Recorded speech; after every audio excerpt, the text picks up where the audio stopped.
Kasus Crazy Rich, yaitu Indra Kents dan Doni Salmanan. Indra Kusuma alias Indra Kents, sosok yang dikenal sebagai Crazy Rich Medan dan terjerat kasus investasi ilegal dan pencucian uang. Polisi menjerat Indra Kents dengan berbagai pasal, dari Undang-Undang Informasi dan Transaksi Elektronik atau ITE dan tindak pidana pencucian uang TPPU dengan ancaman hukuman 20 tahun penjara. Perlu diketahui, trading ini merupakan sistem yang akan memperlihatkan naik turunnya saham. Para pengguna hanya menebak saham tersebut akan naik ataupun turun. Peluang menang trading tersebut sangat berbahaya. Banyaknya pengguna yang menginvestasikan duit mereka pada trading tersebut. Alhasil, banyak warga yang rugi sampai miliaran rupiah. Namun permasalahannya bukan di situ. Bareskrim Polri menyatakan trading yang dilakukannya adalah tindakan ilegal.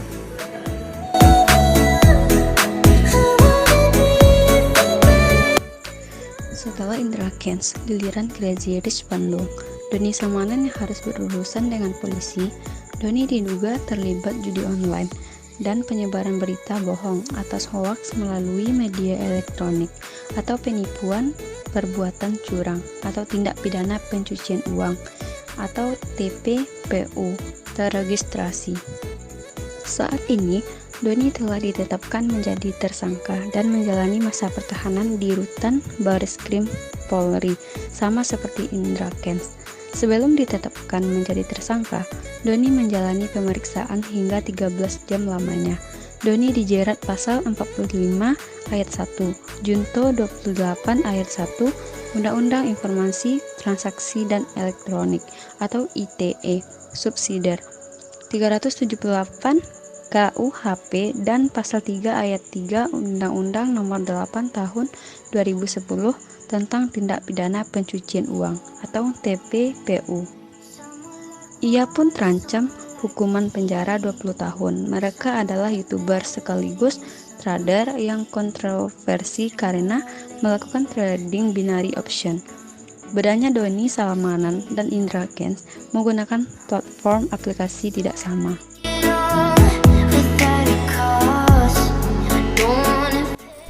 Nah, peristiwa Indra dan Doni memberikan banyak pelajaran bagi kita. Fenomena Crazy Rich ini telah menciptakan imajinasi kemewahan bagi banyak orang. Media sosial dan televisi ikut andil menciptakan orang-orang yang memiliki hasrat kaya dengan cara apapun, yang setiap hari menyuguhkan tayangan yang menebarkan kemewahan. Dan yang dapat kita ambil pelajaran dari kasus tersebut yaitu yang pertama, sombong mencelakakan. Perbuatan sombong meskipun dilakukan oleh orang kaya atau crazy rich sekalipun itu tetap tidak disukai oleh banyak orang dan rawan mendekatkan doa tidak baik dari orang lain.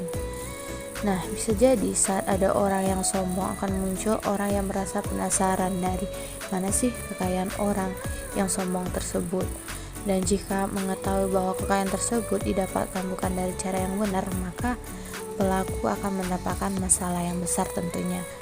Yang kedua, berbagi tidak bisa dijadikan kedok. Konten berbagi tidak dapat dijadikan sebagai kedok untuk menutupi kejahatan, entah itu kejahatan penipuan ataupun sejenisnya. Nah, yang ketiga yaitu gaya hidup. Gaya hidup yang terlalu berlebihan dan ditunjukkan kepada publik secara terbuka dan terang-terangan ini juga akan menjadi bumerang saat seorang mengalami keterpurukan. Bisa saja saat semua orang telah menilai seseorang yang bergaya hidup berlente, namun mereka yang bergaya tersebut mengalami musibah, bangkrut, maka mereka akan sulit menutupi kesedihan karena mereka sudah tidak dapat memamerkan apapun yang dia miliki. Nah, yang keempat yaitu menipu itu dosa. Nah, sudah kita ketahui kan sifat tipu atau bohong itu dosa. Menipu itu dosa dan dilarang baik oleh agama atau negara. Sekaya atau sebaik apapun nama seseorang saat mereka melakukan penipuan terhadap orang lain, maka kebaikan dan kekayaan mereka akan dilupakan sekejap oleh orang lain. Nah, yang kelima yaitu harta itu hanya titipan.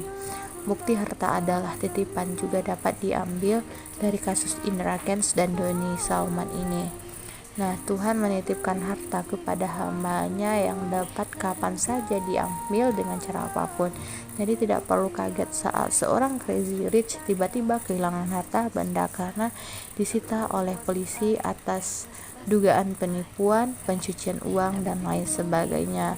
Nah, di sisi lain nih, kehadiran negara sangat juga diperlukan untuk mengedukasi warganya. Mengedukasi masyarakat adalah suatu kebutuhan dan harus terus dilakukan terus-menerus.